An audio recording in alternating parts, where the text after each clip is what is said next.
राधे राधे दोस्तों, आपका new vlog में स्वागत है। तो गाइस, आज हम जाने वाले थे वृंदावन में बाके बिहारी जी टेम्पल। हम लोग बाज़ार से निकलते हुए वृंदावन में बाके बिहारी जी के टेम्पल की ओर बढ़ते हुए जा रहे थे। जैसे कि आपको पता है कि जब भी हम कुंज गलियों में जाते हैं किसी मंदिर के दर्शन करने के लिए, तो बहुत सारी भीड़ वहाँ पर होती है, बहुत लोग होते हैं, अनन्य प्रकार की मिष्ठान की दुकानें होती हैं और कई प्रकार की मालाएं, मोती और खाने के लिए आपको बहुत सारी चीज़ें, व्यंजन मिल जाते हैं। आप सुबह सुबह यहाँ व्यंजन कर सकते हैं और आपको महंगे से महंगा और सस्ते से सस्ता खाना यहाँ पे आपको मिल जाता है। कई इस वृंदावन की गलियों में घूमते हुए एक आनंद, कहते हैं ना, परम आनंद की अनुभूति होती है। मन करता है कि यहाँ बस जाया जाए, यहाँ पर घर बना लिया जाए, लेकिन कहते हैं जब तक राधा रानी की कृपा नहीं होती यहाँ पर कुछ नहीं होता। तो बहुत से संतों ने ये कहा है कि अगर आपको कृष्ण जी को पाना है तो आपको राधा नाम लेना पड़ेगा। अगर बोलने में थोड़ी गलती हो जाए तो माफ़ कीजिएगा, ऐसे वॉइस ओवर मैं बहुत कम ही देता हूँ। तो अब आगे बढ़ते हुए धीरे धीरे हम लोग बढ़ रहे थे बाके बिहारी जी टेम्पल के लिए। सो गाइस, आपको बाके बिहारी जी की कहानी थोड़ी पता होगी, अगर नहीं पता है तो मैं आपको बताता हूँ। कहते हैं कि मान्यता यह है कि भगवान कृष्ण और राधा एकाकार होकर बाके बिहारी जी रूप में प्रकट हुए थे। तो यह जो प्रकट था मार्गशीर्ष महीने के शुक्ल पक्ष की पंचमी को हुआ था। इस दिन को बिहार पंचमी के नाम से भी जाना जाता है। सो गाइस, हम पहुंच गए हैं यहाँ पर गेट पर। यहाँ से एंट्री होती है बाके बिहारी जी टेम्पल में जाने के लिए। 2 द्वार हैं, अभी तो फ़िलहाल एक से ही एंट्री होगी। तो धीरे धीरे हम आगे बढ़ रहे हैं, तो आपको मैं आगे की कहानी बताता हूँ। स्वामी हरिदास भगवान कृष्ण के बहुत अनन्य भक्त रहे हैं। वे अक्सर वृंदावन में बैठकर संगीत से भगवान कृष्ण की आराधना करते थे, पूजा करते थे। तो एक दिन स्वामी हरिदास के शिष्यों ने कहा कि बाकी लोग भी राधा कृष्ण के दर्शन करना चाहते हैं। तो स्वामी हरिदास ने भजन गाए और भजन गा करके भगवान कृष्ण और राधा ने उन्हें दर्शन दिए। कहते हैं कि भगवान कृष्ण और राधा रानी ने स्वामी हरिदास से कहा कि वे उनके साथ ठहरना चाहते हैं। इसी में स्वामी हरिदास ने कहा कि वे संत हैं, इसलिए भगवान कृष्ण को कैसे भी रख लेंगे। तो बाद में क्या हुआ, भगवान कृष्ण मुस्कुराए और राधा कृष्ण एकाक होकर, यानी एक विग्रह होकर के वो प्रकट हुए। तो स्वामी हरिदास जी ने विग्रह का नाम रखा बाके बिहारी। तो इस तरीके से बाके बिहारी जी प्रकट हुए। और भी स्टोरी है, आप पढ़ सकते हैं। उसके बाद हम गए guys Radha Vallabh temple, Shri Radha Vallabh temple. Guys, ऐसा कहते हैं कि राधा वल्लभ जी की जो मूर्ति है वो भगवान शिव ने अपने हृदय से प्रकट किया था, क्योंकि श्री हित हरिवंश महाप्रभु ने राधा वल्लभ जी को वृंदावन लेके आए थे। और राधा वल्लभ मंदिर वृंदावन में एक प्रसिद्ध मंदिर है। राधा वल्लभ मंदिर श्री राधा वल्लभ संप्रदाय वैष्णवों का एक मुख्य श्रद्धालु स्थल है। कहते हैं राधा वल्लभ मंदिर में भोग, सेवा, पूजा श्री हरिवंश गोस्वामी जी के वंशज ही करते हैं। और जैसे ही वृंदावन के अलग मंदिर है, वैसे ही राधा वल्लभ जी का मंदिर बहुत सुंदर है। आप वृंदावन जाएं तो दर्शन ज़रूर कीजिएगा, वहाँ की प्रसादी ज़रूर लीजिएगा, आपको बहुत आनंद की अनुभूति होगी। और पास में ही एक पुराना मंदिर है जो कि आप देख रहे हैं इस वीडियो के अंदर, राधा वल्लभ जी का प्राचीन मंदिर। तो ये भी मंदिर बहुत मतलब की मान्यता है इसकी। आप कभी जाते हैं तो आप उसके बगल में ही ये जो प्राचीन मंदिर है इसके भी दर्शन करने को आपको मिलेंगे। आपको ऐसा लगेगा कि आप पुराने ज़माने में हैं और आपको बहुत सुकून की अनुभूति होगी। क्योंकि मैं वृंदावन जाता हूँ तो मुझे ऐसा लगता है कि मैं किसी पुराने ज़माने में आ गया हूँ। और गाइस, मन को बहुत सुकून और शांति मिलती है।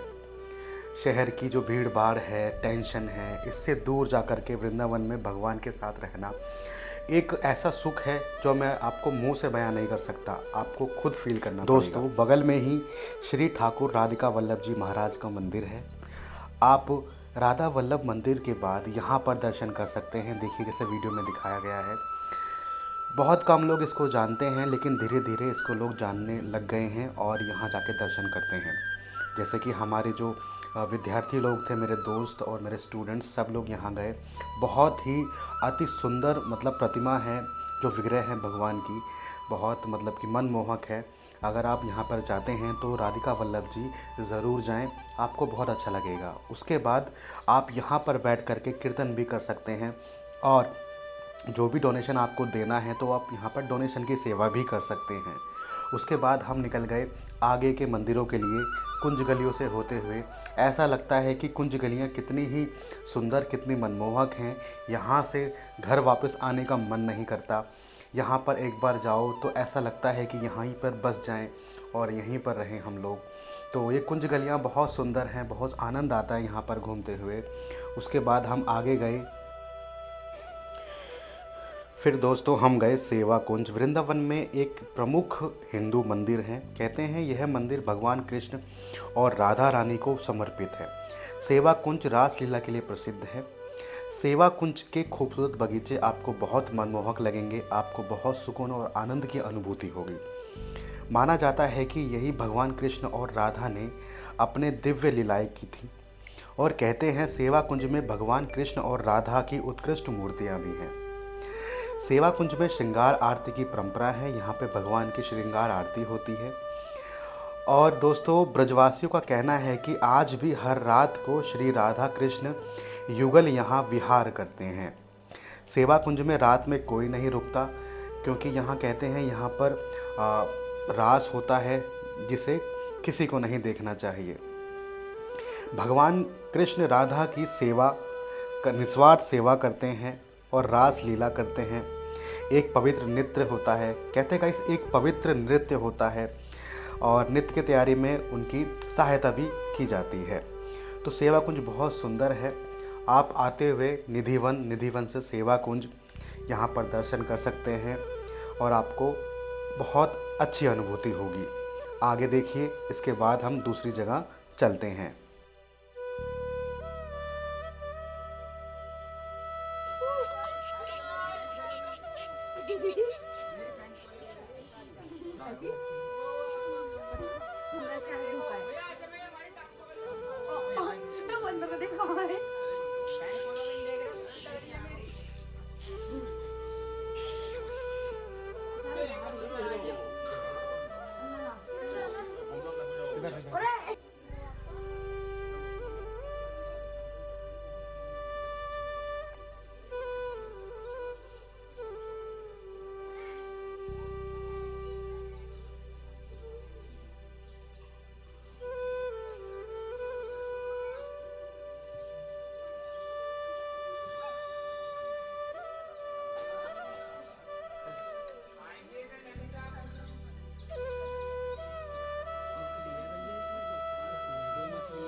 ललिता कुंडिया रास करते करते ललिता सखी को पानी प्यास लगी। कृष्ण भगवान ने बंसी से कुंड खोद के ललिता सखी को पानी पिलाया। इधर राधा कृष्ण के चरणों पर माथा लगा ली, जैसे कुंड का आचमन की चरणामृत कीजिए।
दोस्तों ये मंदिर बहुत सुंदर है। अगर आप इसके अंदर से परिक्रमा लगाएंगे तो आपको बहुत अच्छे अच्छे सीनरीज और भगवान वहाँ चैतन्य प्रभु दिखेंगे। तो कहते हैं गाइस, आगे जो ये मंदिर आप घूम करके परिक्रमा लगा के आते हैं तो यहाँ पर सामने ही जो ये जो मूर्ति है, ये गौरांग चैतन्य महाप्रभु, जिनका नाम गौरांग भी है, जो 16वीं शताब्दी में गौड़िया वैष्णववाद के संस्थापक थे। कहते हैं गौरांग महाप्रभु शब्द का तात्पर्य कृष्ण के अवतार के रूप में देवी राधा के सुनहरे रंग वाले चैतन्य से है।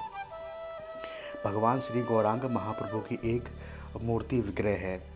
तो यहाँ पर आप देखिए कीर्तन हो रहा है, लोग कीर्तन करते हैं बैठ करके। यहाँ महाप्रभु की समाधि है, तो यहाँ पे आप नृत्य नहीं कर सकते, हाँ यहाँ पर कीर्तन कर सकते हैं, बैठ सकते हैं।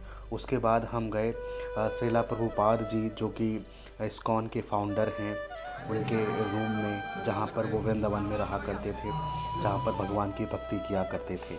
दोस्तों श्रील प्रभुपाद अभय चरणाविंद भक्ति वेदांत स्वामी थे।